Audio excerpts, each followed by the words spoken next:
Okay, so we're looking at dandelions right now, and the true dandelion, I think it's called Taraxacum officinalis, if I remember my Latin, which could be wrong, but it's the true dandelion. And so it's going to have, of course, your beautiful yellow flower. But the important thing to identify it with is the leaf. So the leaf is going to have really deep cuts, really deep in towards the stem. They won't be fat, round leaves. Some of the things that look like dandelions will have, they're fleshy and they have a lot of little hairs on them. And so, of course, those would be super uncomfortable to eat. And so you want to have the smooth leaves, and you can chop them up, put them in salads. They're bitter, of course. So the reason they're bitter, well, it's not the reason they're bitter, but the benefit of them being bitter is that they're good for your liver. So they help you digest.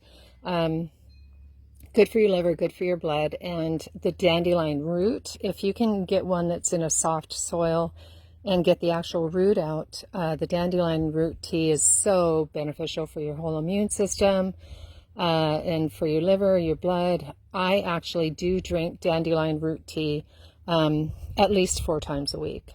And it's kind of like coffee. They do use dandelion root as a coffee substitute because it's kind of coffee-ish flavored, the root. But for the leaves, you can just, especially in the spring like this, they're less bitter and they're really good in salads. You can just eat them straight up. You can put the flowers, of course, in salads and eat them straight up too. Totally edible, really, really good for you. The whole plant is really good for you. So anyway, that's what they look like. If it's got long stems with thick, fleshy, hairy leaves, that is not the true dandelion. And there are many, many, many species of ones that look like dandelion that aren't. So just make sure it's a super smooth leaf with the deep cut. And the flowers are going to normally be bigger and fluffier. They're the ones that have the little puff balls. After the flower goes away, it has the puff ball that you can blow away.